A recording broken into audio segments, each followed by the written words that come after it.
എനിക്ക് എഴുന്നേക്കാൻ പറ്റുന്നില്ല. ഇതെല്ലാം എനിക്ക് മനസ്സിന് നല്ല സങ്കടം ഉണ്ടാക്കുന്ന ഒരു കാര്യമായിരുന്നു. മെൻ്റൽ ഡിപ്രഷനെല്ലാം എനിക്ക് ഇതിൻ്റെ ഇടയിൽ ഉണ്ടായിരുന്നു. അപ്പോൾ ഇത് കേട്ടപ്പോൾ എനിക്ക് എൻ്റെ അമ്മയുടെ അടുത്ത് വന്നാൽ എൻ്റെ ജീവിതം രക്ഷപ്പെടുമെന്ന്. ജോലിയുടെ കാര്യം മാത്രമല്ല, മാനസികമായി ഞാൻ ഒരുപാട് സങ്കടങ്ങൾ അനുഭവിക്കുന്ന ഒരു വ്യക്തിയാണ്. അമ്മയുടെ അടുത്ത് ഒന്ന് വന്നിട്ടുണ്ടെങ്കിൽ അമ്മേനെ ഞാനൊന്ന് കണ്ടാൽ എനിക്ക് ഒരുപാട് സമാധാനം കിട്ടുമെന്നുള്ള ഇത് ഓർത്തിട്ട് ഞാൻ മനസ്സിൽ അവിടെ കിടന്നുകൊണ്ട് തന്നെ വിചാരിച്ച് എനിക്ക് എൻ്റെ അമ്മയുടെ അടുത്ത് വരണം. കൃപാസനം എവിടെയാണെന്നോ, ആലപ്പുഴയിലോട്ട് ഞാൻ ഇതുവരെ വേറൊരു ജില്ലയിലോട്ട് ഞാൻ പോയിട്ടില്ല, എനിക്കറിയില്ല. അപ്പോൾ ഞാൻ എൻ്റെ ബ്രദർ കൂടെ ഉണ്ടാകുന്ന ഞാൻ പറഞ്ഞ് ബ്രദറിൻ്റെ അടുത്ത് എനിക്ക് കൃപാസനത്തിൽ പോകണം എന്ന് ഞാൻ പറഞ്ഞു. പക്ഷേ ഞാൻ ഈ കിടന്ന് അമ്മയുടെ അടുത്ത് എപ്പോൾ ഞാൻ വരാം, ഉടമ്പടി എടുക്കാമെന്ന് ഞാൻ പറഞ്ഞിട്ടില്ല, പക്ഷേ എപ്പോൾ വരാമെന്ന് ഞാൻ മനസ്സിൽ ചിന്തിച്ചോ ആ നിമിഷം ഞാൻ നോക്കിയപ്പോൾ ഞാൻ നിവർന്നാണ് കിടക്കുന്നത്. എനിക്ക് തലകറക്കം ആ നിമിഷം തന്നെ സ്വിച്ച് ഇങ്ങനെ ഓഫ് ചെയ്ത പോലെ ആയിപ്പോയി. എനിക്ക് തലകറക്കം നിന്ന്. അത്രനും പരിശുദ്ധാത്മാവിനും സ്തുതിയും ആരാധനയും മഹത്വവും ഉണ്ടായിരിക്കട്ടെ. പരിശുദ്ധ അമ്മ ജീവനോടെ പ്രത്യക്ഷപ്പെട്ട ഈ അൾത്താരയിൽ എനിക്ക് അമ്മയുടെ പ്രത്യക്ഷീകരണത്തിൻ്റെ സാക്ഷിയായി എന്നെ ഉയർത്തിയതിന് അമ്മയ്ക്കും തിരുക്കുമാരനും കോടാനുകോടി നന്ദി അർപ്പിക്കുന്നു. എൻ്റെ പേര് പ്രവിത. ഞാൻ എറണാകുളത്തു നിന്നാണ് വരുന്നത്. ഞാനൊരു ഹിന്ദു കുടുംബത്തിലാണ് ജനിച്ചത്. പക്ഷെ ഞാൻ പഠിച്ചതെല്ലാം ഒരു കോൺവെൻറ്റ് സ്കൂളിലാണ്. അപ്പോൾ എനിക്ക് ഈശോയെ നല്ല പരിചയമാണ്. ഓരോ ദിവസവും ഈശോയുടെ അടുത്ത് അവിടുത്തെ ചാപ്പലിൽ കയറി പ്രാർത്ഥിക്കാതെയൊന്നും ഞാൻ ക്ലാസ്സിൽ പോകുന്നതല്ല ഒരാളല്ല. ഒരു ബിലോ ആവറേജ് സ്റ്റുഡൻ്റായിട്ടാണ് ഞാൻ പഠിച്ചു വന്നത്. പക്ഷേ എങ്കിലും എനിക്ക് ചാപ്പലിൽ പോയി ഈശോയെ തൊട്ടൊന്ന് പ്രാർത്ഥിച്ച് ദൈവവചനം, അവിടെ ബൈബിൾ വചനം വെച്ചിട്ടുണ്ട്, വചനം എടുത്ത് പ്രാർത്ഥിക്കാതെ ഞാൻ ഒരിക്കലും ക്ലാസ്സിൽ പോകാറില്ലായിരുന്നു. പ്രാർത്ഥനയിൽ എപ്പോഴും അവിടെ കോൺവെൻറ്റ് സ്കൂളായത് കാരണം പ്രാർത്ഥനയും കാര്യങ്ങളൊക്കെ ഉണ്ടാവും. ധ്യാനങ്ങളെല്ലാം ഞാൻ കൂടാറുണ്ട്. അങ്ങനെ ഇരിക്കെ ഇവിടെ വന്ന് ഉടമ്പടി എടുക്കാനുള്ള കാരണം എന്ന് പറഞ്ഞാൽ മെയ്യിൽ എനിക്കൊരു ഇയർ ബാലൻസ് പ്രോബ്ലം ഉള്ള ഒരാളാണ്. എനിക്ക് ലോ പ്രഷറുണ്ട്. അപ്പം ഞാൻ തലകറക്കത്തിന് എപ്പോഴും ENT ഡോക്ടറിനെ കാണിച്ച് മരുന്ന് നിരന്തരം കഴിക്കുന്ന ഒരാളാണ്. അപ്പോൾ എനിക്ക് മെയ്യിൽ ഒരു തലകറക്കം വന്നെന്ന് പറഞ്ഞാൽ എനിക്ക് മരുന്ന് കഴിച്ചിട്ടൊന്നും മാറുന്നില്ല. ഈ തലകറക്കം വരണേന് തൊട്ട് മുമ്പ് എനിക്ക് തലകറക്കം വന്നിട്ട് ഞാൻ എറണാകുളത്ത് ഞാൻ സ്ഥിരം കാണിച്ചുകൊണ്ടിരിക്കുന്ന ഹരീഷ് ഡോക്ടറിനെ കാണിച്ച് ഡോക്ടർ പറഞ്ഞു എനിക്ക് ലെഫ്റ്റ് സൈഡിലാണ് ഇയർ ബാലൻസ് എപ്പോഴും ഉണ്ടായിരുന്നത്, പക്ഷേ ഇത്തവണ വന്നപ്പോൾ റൈറ്റ് സൈഡിലാണ്. അപ്പോൾ ഡോക്ടർ പറഞ്ഞു ഇതിങ്ങനെ മാറിയത് കൊണ്ട് തന്നെ CT സ്കാൻ എടുക്കണം എന്ന് പറഞ്ഞു. അങ്ങനെ സ്കാൻ ചെയ്തു. പക്ഷേ എനിക്ക് അതിലൊന്നും ഒരു കുഴപ്പമില്ല. പക്ഷേ എനിക്ക് തലകറക്കം അന്നേരം കുറച്ച് മരുന്ന് കഴിച്ച് എനിക്ക് മാറി, എക്സസൈസും പറഞ്ഞ്. പക്ഷേ ഈ മെയ്യിൽ ഇതുപോലെ വന്നിട്ട് എനിക്ക് ഒരു തരത്തിലും എനിക്ക് എഴുന്നേക്കാൻ പറ്റണില്ല. മരുന്ന് 2 നേരം കഴിച്ച് നല്ല സെഡേഷനാണ്, എനിക്ക് എഴുന്നേക്കാൻ പറ്റുള്ള. ഞാൻ ഒരു PSC പഠിക്കുന്ന ഒരാളാണ്. അപ്പോൾ ഓരോ ദിവസവും അവർ ഒരുപാട് കാര്യങ്ങൾ പഠിക്കാൻ ഓരോ ദിവസം നമുക്ക് തരും. അതൊന്നും എനിക്ക് കംപ്ലീറ്റ് ചെയ്യാൻ പറ്റില്ല, ഒന്നും എന്നെക്കൊണ്ട് ചെയ്യാൻ പറ്റില്ല, എനിക്ക് എഴുന്നേക്കാൻ പറ്റുന്നില്ല. അങ്ങനെ കിടക്കെ ഞാൻ അമ്മയുടെയും ഈശോയുടെയൊക്കെ ആരാധന ഗാനങ്ങൾ ഫോണിൽ കേൾക്കും. അപ്പം ഞാനിങ്ങനെ ചരിഞ്ഞ് കിടക്കണം. എനിക്കിങ്ങനെ ഒരു ലെഫ്റ്റ് സൈഡിൽ ഇത്രേ എനിക്ക് ചരിയാൻ പറ്റുള്ളൂ, നിവർന്ന് പോലും കിടക്കാൻ പറ്റാത്ത അവസ്ഥയിൽ ഞാൻ ഫോണിൽ ഇങ്ങനെ എടുത്തപ്പോൾ, പാട്ട് വെക്കാൻ വേണ്ടി എടുത്തപ്പോൾ എനിക്ക് കൃപാസനത്തിൽ ഒരു ഷോർട്ട് വീഡിയോ ആണ് വന്നത്, സാക്ഷ്യത്തിൻ്റെ ഒരു ഷോർട്ട് വീഡിയോ. അതിൽ കോട്ടയത്തുള്ളൊരു സഹോദരനാണത് സാക്ഷ്യം പറയണത്. പുള്ളി പറയണത് ഞാൻ PSC ഒരു സ്റ്റുഡൻ്റാണ്, എനിക്ക് പഠിക്കാൻ വേണ്ടിയിട്ട് പറ്റാതെ ഉള്ള സാഹചര്യങ്ങൾ ഞാനിവിടെ വന്ന് ഉടമ്പടി എടുത്ത് എനിക്ക് 2nd റാങ്ക് കിട്ടി. അപ്പം ഞാനിപ്പോൾ ഫേസ് ചെയ്തുകൊണ്ടിരിക്കുന്ന ഒരു പ്രോബ്ലം, എനിക്ക് എഴുന്നേക്കാൻ പറ്റുന്നില്ല. ഇതെല്ലാം എനിക്ക് മനസ്സിന് നല്ല സങ്കടം ഉണ്ടാക്കുന്ന ഒരു കാര്യമായിരുന്നു. മെൻ്റൽ ഡിപ്രഷനെല്ലാം എനിക്ക് ഇതിൻ്റെ ഇടയിൽ ഉണ്ടായിരുന്നു. അപ്പോൾ ഇത് കേട്ടപ്പോൾ എനിക്ക് എൻ്റെ അമ്മയുടെ അടുത്ത് വന്നാൽ എൻ്റെ ജീവിതം രക്ഷപ്പെടുമെന്ന്. ജോലിയുടെ കാര്യം മാത്രമല്ല, മാനസികമായി ഞാൻ ഒരുപാട് സങ്കടങ്ങൾ അനുഭവിക്കുന്ന ഒരു വ്യക്തിയാണ്. അമ്മയുടെ അടുത്ത് ഒന്ന് വന്നിട്ടുണ്ടെങ്കിൽ അമ്മേനെ ഞാനൊന്ന് കണ്ടാൽ എനിക്ക് ഒരുപാട് സമാധാനം കിട്ടുമെന്നുള്ള ഇത് ഓർത്തിട്ട് ഞാൻ മനസ്സിൽ അവിടെ കിടന്നുകൊണ്ട് തന്നെ വിചാരിച്ച് എനിക്ക് എൻ്റെ അമ്മയുടെ അടുത്ത് വരണം. കൃപാസനം എവിടെയാണെന്നോ, ആലപ്പുഴയിലോട്ട് ഞാൻ ഇതുവരെ വേറൊരു ജില്ലയിലോട്ട് ഞാൻ പോയിട്ടില്ല, എനിക്കറിയില്ല. അപ്പം ഞാൻ എൻ്റെ ബ്രദർ കൂടെ ഉണ്ടാകുന്ന ഞാൻ പറഞ്ഞ് ബ്രദറിൻ്റെ അടുത്ത് എനിക്ക് കൃപാസനത്തിൽ പോകണം എന്ന് ഞാൻ പറഞ്ഞു. പക്ഷെ ഞാൻ ഈ കിടന്ന് അമ്മയുടെ അടുത്ത് എപ്പം ഞാൻ വരാം, ഉടമ്പടി എടുക്കാമെന്ന് ഞാൻ പറഞ്ഞിട്ടില്ല, പക്ഷേ എപ്പം വരാമെന്ന് ഞാൻ മനസ്സിൽ ചിന്തിച്ചോ ആ നിമിഷം ഞാൻ നോക്കിയപ്പോൾ ഞാൻ നിവർന്നാണ് കിടക്കണത്. എനിക്ക് തലകറക്കം ആ നിമിഷം തന്നെ സ്വിച്ച് ഇങ്ങനെ ഓഫ് ചെയ്ത പോലെ ആയിപ്പോയി. എനിക്ക് തലകറക്കം നിന്ന്. അപ്പം ഞാൻ അവിടെ നിന്ന് അമ്മേനോട് പറഞ്ഞ് എഴുന്നേക്കാൻ പറഞ്ഞ് ഞാൻ അങ്ങനെ എഴുന്നേറ്റ് ഞാൻ 2 ദിവസത്തിനുള്ളിൽ തന്നെ ഇവിടെ വന്നു, ഒരു ശനിയാഴ്ച. അങ്ങനെ ഞാനിവിടെ വന്നു. ഉടമ്പടി എങ്ങനെ എടുക്കണോ എനിക്ക് ഒന്നും അറിയില്ല. പക്ഷേ അമ്മ ഈ തലകറക്കം ആയിട്ട് കിടന്ന എന്നെ എഴുന്നേൽപ്പിച്ച് ഇവിടെ കൊണ്ടുവരണം എന്നുണ്ടെങ്കിൽ അമ്മ ആഗ്രഹിക്കുന്നുണ്ട് ഞാൻ ഉടമ്പടിയിൽ ജീവിക്കണം എന്നുള്ളൊരു ഉറപ്പെൻ്റെ മനസ്സിൽ അമ്മ എനിക്കൊരു ധൈര്യം തന്നു. അങ്ങനെ മെയ് 18, 2024 ഞാനിവിടെ വന്ന് എൻ്റെ മോളുടെ കൂടെ വന്ന് ഞാനിവിടെ ഉടമ്പടി എടുത്ത് ഈ തലകറക്കമായിട്ട് കിടന്നിരുന്ന ഇതൊന്നും എനിക്ക് ഒരു ക്ഷീണവും തോന്നിയില്ല. ഞാൻ ഈ ഉടമ്പടിയൊക്കെ എടുക്കണവരെയും ഞാൻ വേറെ ഭക്ഷണമൊന്നും കഴിച്ചില്ല. എനിക്ക് കൈകാലൊക്കെ വിറവൽ വരണ ഒരാളാണ്. ഈ തലകറക്കം, ഫുഡ് കഴിച്ചില്ലെങ്കിൽ അങ്ങനെ എല്ലാം ഒരുപാട് പ്രശ്നങ്ങളുള്ള ആളാണ്. പക്ഷേ ഞാനിതൊന്നും അറിഞ്ഞില്ല. ഇത്രയും നേരം 11 മണിയുടെ ക്ലാസ്സിന് കയറിയത് ഇത്രയും നേരമൊക്കെ ഞാൻ നിന്നെന്നുള്ളതൊന്നും എനിക്ക് ഫീൽ ചെയ്തില്ല. അമ്മ എനിക്ക് ഉടമ്പടി എടുക്കാനുള്ള ഒരു കൃപ തന്ന്. പിന്നെ എനിക്ക് അങ്ങനെ ഞാൻ ആ തലകറക്കം പിന്നെ എനിക്ക് സീരിയസ് ആയിട്ട് വന്നിട്ടേ ഇല്ല. ഇന്നും ഇപ്പോൾ ഈ ഉടമ്പടി എടുത്ത് 4-4.5 മാസമായി. ഞാനൊരു ദിവസം ഒരു പ്രാവശ്യം പുതുക്കി. എനിക്കിതുവരെയും പിന്നെ തലകറക്കം വന്ന് ഞാൻ വീഴുകയോ കിടക്കേണ്ട അവസ്ഥ ഇന്നേ വരെ അമ്മ എനിക്ക് വരുത്തിയിട്ടില്ല. ആ ഇയർ ബാലൻസ് വർഷങ്ങളായിട്ട് ഉണ്ടായിരുന്ന ഇയർ ബാലൻസ് അതോടെ അങ്ങ് മാറിക്കിട്ടി. പിന്നെ പരിശുദ്ധ അമ്മയ്ക്കും തിരുക്കുമാരനും ഒരുപാട് നന്ദി അറിയിക്കുന്നു. പിന്നെ എനിക്ക് കിട്ടിയ രോഗസൗഖ്യം എന്ന് പറഞ്ഞാൽ ഞാൻ ഇവിടെ വന്നു ഉടമ്പടി എടുക്കുന്ന സമയത്ത് ഞാൻ 2023 മാർച്ച് 13 എനിക്ക് ഒരു സർജറി ഉണ്ടായിരുന്നു. പല്ല്, അത് ഈ വിസ്റ്റം ടീത്തിൻ്റെ ഒരു സർജറിയാണ്. അതിങ്ങനെ പല്ല് ഇങ്ങനെ കുറച്ച് കോംപ്ലിക്കേറ്റഡ് ആയിട്ടാണ് കിടന്നിരുന്നത്. എനിക്കൊരു കേട് വന്നപ്പോൾ ഡോക്ടർ പറഞ്ഞു സർജറി ചെയ്യണം എന്ന് പറഞ്ഞു. ഞാനത് അപ്പോൾ സർജറി ചെയ്തു. സർജറി ചെയ്തപ്പോൾ ഡോക്ടറിൻ്റെ അടുത്ത് 2 ദിവസം കൊണ്ട് മാറും, കുറയും എന്ന് പറഞ്ഞു. എനിക്ക് ഒരുപാട് നീരും ഒരുപാട് പ്രശ്നങ്ങളും വായ തുറക്കാൻ പറ്റാത്ത പല പ്രശ്നങ്ങളും എനിക്ക് ഉണ്ടായിരുന്നു. പക്ഷേ ഡോക്ടർ മരുന്ന് തന്നു. ഞാൻ ഡെയിലി ആ മരുന്ന് കഴിക്കും. എനിക്ക് അന്ന് മുതൽ ഈ സർജറി ചെയ്ത നിമിഷം മുതൽ എനിക്ക് ഈ ലെഫ്റ്റ് സൈഡിലാണ് ചെയ്തത്. ലെഫ്റ്റ് സൈഡിലെ നാവ് മൊത്തം മരവിച്ചിരിക്കണത് കൂടാണ്ട് എനിക്ക് ഉപ്പ് മനസ്സിലാവില്ലായിരുന്നു. അങ്ങനെ ഞാൻ ഡോക്ടറെ അടുത്ത് ഒരു തവണ അല്ല പലതവണ പോയി 1.5 വർഷം ഞാൻ മരുന്ന് കഴിച്ചു അതിന് വേണ്ടിയിട്ട്. പക്ഷേ എനിക്ക് ഒരു മാറ്റവുമില്ല. എനിക്ക് എന്നും ഈ നാവ് മരവിച്ചിരിക്കണ കാരണം പല്ലിൻ്റെ ഇടയിൽ എനിക്ക് ഫുഡ് കഴിക്കുമ്പോഴൊക്കെ കൊണ്ട് പൊട്ടിയിട്ട് എപ്പോഴും ചോരയായിരിക്കും വായയിൽ. പലതവണ നാക്ക് പൊട്ടിയാൽ നിങ്ങൾക്കറിയാലോ, നല്ല പെയിനായിരിക്കും. നാവ് അനക്കാൻ പറ്റില്ല, എനിക്കൊന്നും ചെയ്യാൻ പറ്റില്ല. ഞാനിവിടെ വന്നപ്പോഴേക്കും ഉടമ്പടിയിലൊന്നും ഞാനിതൊന്നും വെച്ചിട്ടുണ്ടായിരുന്നില്ല. ഞാൻ വെച്ച നിയോഗങ്ങളല്ല അമ്മ എനിക്ക് എൻ്റെ ആവശ്യങ്ങൾ അറിഞ്ഞ അമ്മയെ എന്നെ ഒരുപാട് അനുഗ്രഹിച്ചിട്ടുണ്ട്.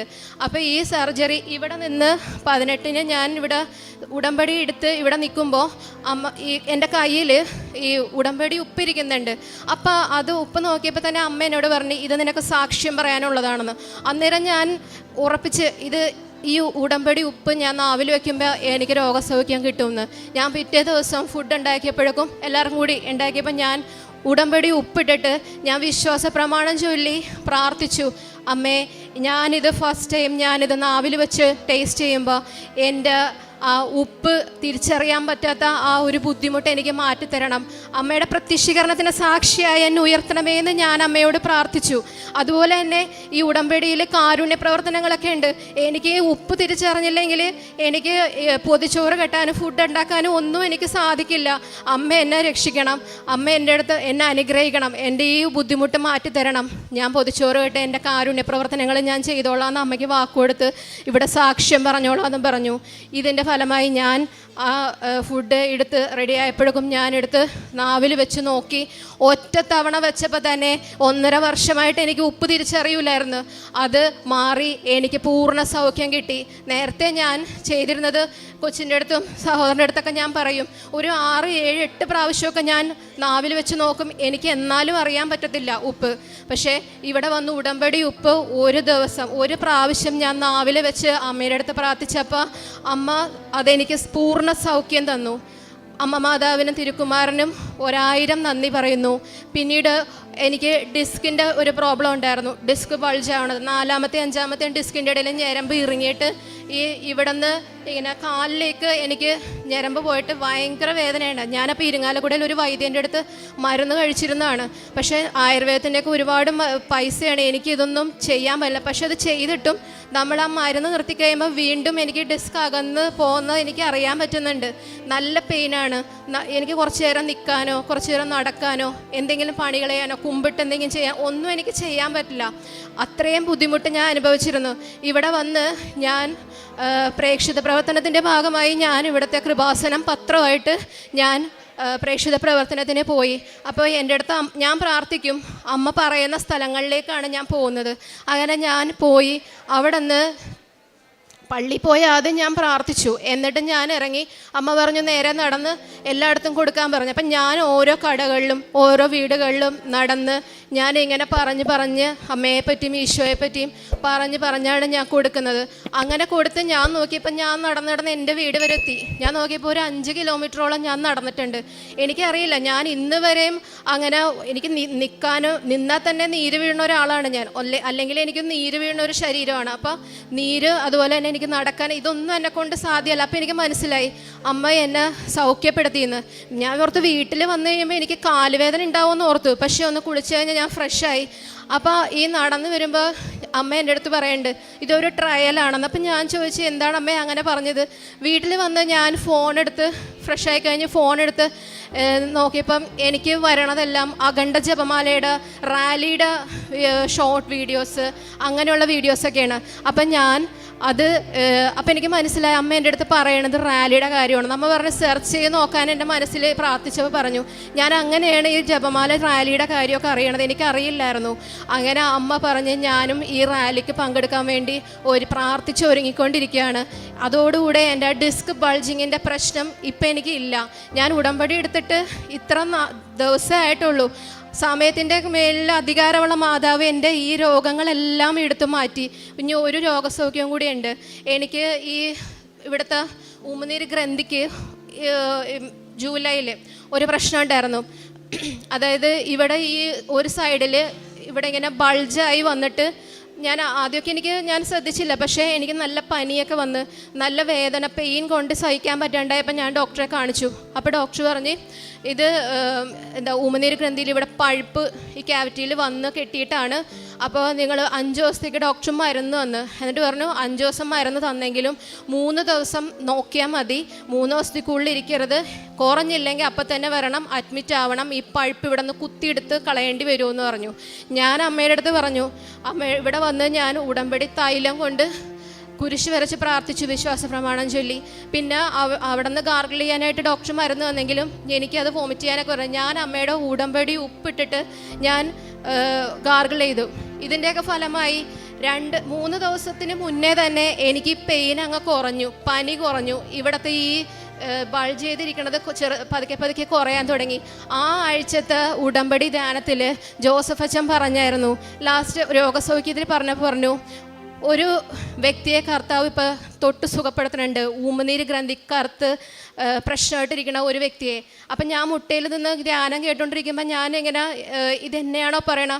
അപ്പം അച്ഛൻ ഒരു കാര്യവും കൂടി അടയാളം പറഞ്ഞു, അതൊരു സ്ത്രീയാണെന്ന്. ഞാൻ ഉറപ്പായിട്ട് വിശ്വസിച്ചു കർത്താവ് എന്നെ തൊട്ട് സുഖപ്പെടുത്തിയാണെന്ന്. അതോടുകൂടെ എൻ്റെ ഈ പഴുപ്പിൻ്റെ ഈ ഒരു പ്രശ്നം അതോടെ മാറി. എനിക്ക് പിന്നെ കുത്തിയെടുക്കേണ്ട അവസ്ഥ ഒന്നും ഉണ്ടായില്ല.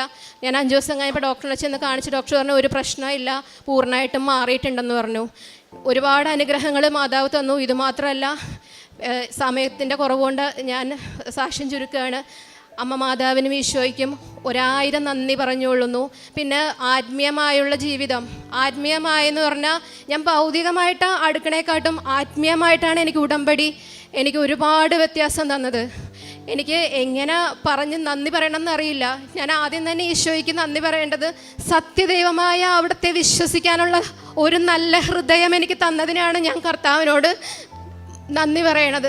ഞാനൊരു ഹിന്ദു കുടുംബത്തിൽ ജനിച്ചിട്ട് പോലും കർത്താവിൻ്റെ തെരഞ്ഞെടുപ്പിനാണ് ഞാൻ അങ്ങയോട് നന്ദി പറയണത്. പിന്നെ എനിക്ക് വിശുദ്ധ ഉടമ്പടി തന്നതിന് ഇതിന് രണ്ടിനുമാണ് എനിക്ക് എൻ്റെ ഈശോയുടെ അടുത്തും അമ്മ മാതാവിൻ്റെ അടുത്തും ആദ്യമായി തന്നെ എനിക്ക് നന്ദി പറയാനുള്ളത്. പിന്നെ ഇവിടുത്തെ പത്രമൊക്കെ ഞാൻ കൊണ്ടുപോകും. പത്രമൊക്കെ കൊണ്ടുപോയി റെയിൽവേ സ്റ്റേഷനിൽ, അതുപോലെ തന്നെ ഹോസ്പിറ്റലുകളിൽ, പുറത്ത് ഓരോ കടകളിൽ, വീടുകളിൽ എല്ലാം കയറി ഞാൻ കൊടുക്കും. റെയിൽവേ സ്റ്റേഷനിലൊക്കെ പോകുമ്പം യൂത്ത്, അതായത് ആൺകുട്ടികളും പെൺകുട്ടികളൊക്കെ ഇരിക്കുന്നുണ്ടാവും. അവരെ നമ്മളെ കാണുമ്പോൾ തന്നെ, ഈ പത്രവും ഇത് കാണുമ്പോൾ തന്നെ അവർ മടിയായിട്ട് ഹെഡ്സെറ്റൊക്കെ എടുത്ത് ചെവിയിൽ വെക്കും. ഞാൻ പറയും, എക്സ്ക്യൂസ് മീ, ഞാൻ ഇങ്ങനെ വരുന്നതാണ്, കൃപാസനം എന്ന് നിങ്ങൾ കേട്ടിട്ടുണ്ടോ? ആലപ്പുഴ കലവൂരിൽ മാതാവ് നേരിട്ട് പ്രത്യക്ഷപ്പെട്ട സ്ഥലമാണ്. എനിക്ക് ഇങ്ങനെ എല്ലാ അനുഭവങ്ങൾ കിട്ടിയിട്ടുണ്ട്.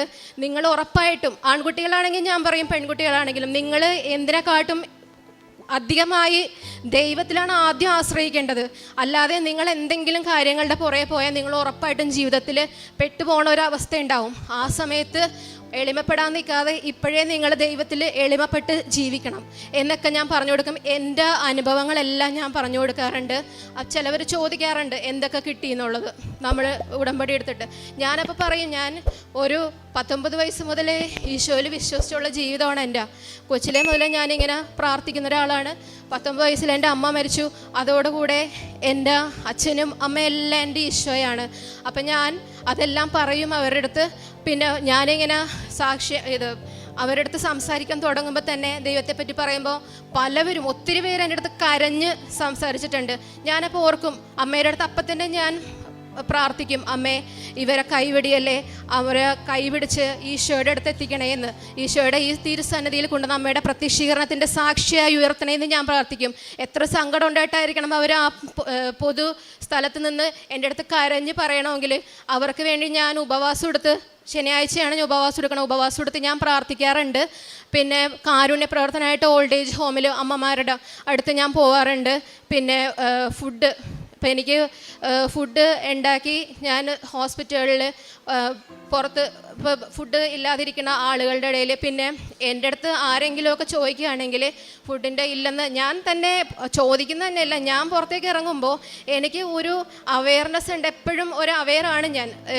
ആരെങ്കിലും എന്തെങ്കിലും വയ്യാണ്ടിരിക്കുകയാണോ അല്ലെങ്കിൽ എന്തെങ്കിലും ഒരു ആവശ്യം അവർക്ക് വിശന്നിരിക്കുന്നവരാണോ അത് കണ്ടറിഞ്ഞ് ചെയ്യാനുള്ള വലിയ കൃപ എനിക്ക് ദൈവം തന്നു. ഒത്തിരി അനുഗ്രഹങ്ങൾ തന്നു. പിന്നെ ഒരു കാര്യം, എനിക്ക് ഞാൻ പ്രാർത്ഥിക്കാറൊക്കെ ഉള്ള ആളാണെങ്കിലും ജപമാല ചൊല്ലാറില്ലായിരുന്നു. ഞാൻ മെയ് 18, 2024 ഇവിടെ വന്ന് ഉടമ്പടി എടുത്തത്. പക്ഷേ 31 ഞാൻ ആ സമയത്തൊന്നും പ്രത്യക്ഷീകരണ പ്രാർത്ഥന രാവിലെ ചൊല്ലും, വൈകുന്നേരം സായാഹ്ന പ്രാർത്ഥന ചൊല്ലും, ബാക്കി എല്ലാ കാര്യങ്ങളും ഞാൻ ചെയ്യുന്നുണ്ടെങ്കിലും കുർബാന കൂടാറുണ്ട്. പക്ഷേ ഞാൻ ജപമാല ചൊല്ലാറില്ല. എനിക്കറിയില്ല ഒന്നാമത് ജപമാല ചൊല്ലാൻ. പിന്നെ ആരോ എൻ്റെ ഉള്ളിലിരുന്ന് ഇങ്ങനെ അത് കുറേ നേരം ഉണ്ട്, മുട്ടയിൽ നിന്ന് വലിയ പണിയാണെന്നൊക്കെ പറഞ്ഞ് എന്നെ ഇങ്ങനെ നെഗറ്റീവ് ആക്കണ എന്തോ ഒരു ഇതുപോലെ എനിക്ക് തോന്നിയിരുന്നു. അപ്പോൾ മെയ് 31 ഉടമ്പടി എടുത്ത് മെയ് 31 ഞാൻ മുട്ടയിൽ നിന്ന് സായാഹ്ന പ്രാർത്ഥന ചൊല്ലണതിന് മുമ്പ് അമ്മേനോട് സംസാരിക്കും. അമ്മേനോട് ചോദിച്ചു, നീ മരിയൻ ഉടമ്പടിയല്ലേ എടുത്തിരിക്കണത്, എന്തുകൊണ്ടാണ് നീ ജപമാല ചൊല്ലാത്തതെന്ന്. ഞാൻ അമ്മയുടെ ചോദ്യത്തിന് മുമ്പിൽ കരഞ്ഞുപോയി. ഞാൻ വല്ലാണ്ട് വിഷമിച്ചു പോയി. അപ്പോൾ എനിക്ക് എന്നോട് തന്നെ ഭയങ്കര വിഷമവും തോന്നി. ദൈവമേ, അമ്മ ചോദിക്കേണ്ട അവസ്ഥ എനിക്ക് വരുത്തി, ഞാൻ പ്രാർത്ഥിച്ചില്ലല്ലോ എന്ന്. പിറ്റേ ദിവസം അമ്മ എൻ്റെ രാവിലെ എഴുന്നേറ്റ് പറഞ്ഞു, നിൻ്റെ കയ്യിൽ ജപമാല ബുക്ക് ഉണ്ടല്ലോ. അപ്പോഴാണ് ഞാൻ ഓർത്തത് ജപമാലയുടെ ബുക്ക് ഞാൻ വാങ്ങിച്ചു വെച്ചിട്ടുണ്ട്. അപ്പോൾ അമ്മ എൻ്റെ അടുത്ത് പറഞ്ഞ്, ഞാൻ കൂട്ടുകാരുടെ അടുത്ത് ആരുടെടുത്തെങ്കിൽ ചോദിക്കാമെന്ന് ഓർത്തപ്പോൾ അമ്മ പറഞ്ഞ്, വേണ്ട, നീ ആരോടത്തും ചോദിക്കേണ്ട, നീ ആ ബുക്ക് തുറക്കാൻ പറഞ്ഞു. ആ ബുക്ക് തുറന്ന് അമ്മ ഓരോ ദിവസങ്ങൾ നോക്കാൻ പറഞ്ഞു. ആ ദിവസങ്ങൾ നോക്കി നീ 5 രഹസ്യം വെച്ച് എല്ലാ ദിവസവും ചൊല്ലണം എന്ന് പറഞ്ഞു. അങ്ങനെ ഞാനും എൻ്റെ മോളും കൂടി ജൂൺ 1 മുതൽ ജപമാല സന്ധ്യക്ക് ജപമാല ചൊല്ലും. അമ്മ സമയവും പറഞ്ഞു തന്നു, ഒരു 6 മണിക്ക് നിങ്ങൾ ചൊല്ലണം എന്ന്. അത് കഴിഞ്ഞ് 7 മണിക്ക് സായാഹ്ന പ്രാർത്ഥനയും ചൊല്ലും, ബൈബിൾ വായിക്കും. ഇതിനൊന്നും ഒരു മുടക്കവും അമ്മ വരുത്തിയിട്ടല്ല. ഇതൊന്നും എൻ്റെ കഴിവ് കൊണ്ടല്ല, എൻ്റെ അമ്മയാണ് എന്നെ കൊണ്ട് ചെയ്യിപ്പിക്കണത് ഇതെല്ലാം. അങ്ങനെ ജപമാലയുടെ രാജ്ഞി ഞങ്ങൾക്ക് ജപമാല എങ്ങനെയാണ് ചൊല്ലേണ്ടതെന്ന് പഠിപ്പിച്ചു തന്നു. ഇതെല്ലാം എൻ്റെ ജീവിതത്തിൽ ഉടമ്പടിയിലൂടെ കിട്ടിയ അനുഗ്രഹങ്ങളാണ്. ഇനിയും അമ്മയുടെ പ്രത്യക്ഷീകരണത്തിൻ്റെ സ്ഥിരം സാക്ഷിയായി എന്നെ, എൻ്റെ കുടുംബത്തെയും നിങ്ങളുടെ നിയോഗങ്ങളും എത്രയും പെട്ടെന്ന് നടന്നു കിട്ടാൻ ഞാൻ പ്രാർത്ഥിക്കുന്നു. നിയോഗങ്ങളെക്കാളും ദൈവത്തോട് അടുക്കാനുള്ള കൃപ എല്ലാവർക്കും കിട്ടട്ടെ എന്ന് ഞാൻ പ്രാർത്ഥിക്കുന്നു. ഒരിക്കൽ കൂടി അമ്മ മാതാവിനും തിരുക്കുമാരനും കോടാനുകോടി നന്ദി അർപ്പിച്ചുകൊണ്ട് എൻ്റെ സാക്ഷ്യം ഞാൻ ചുരുക്കുന്നു.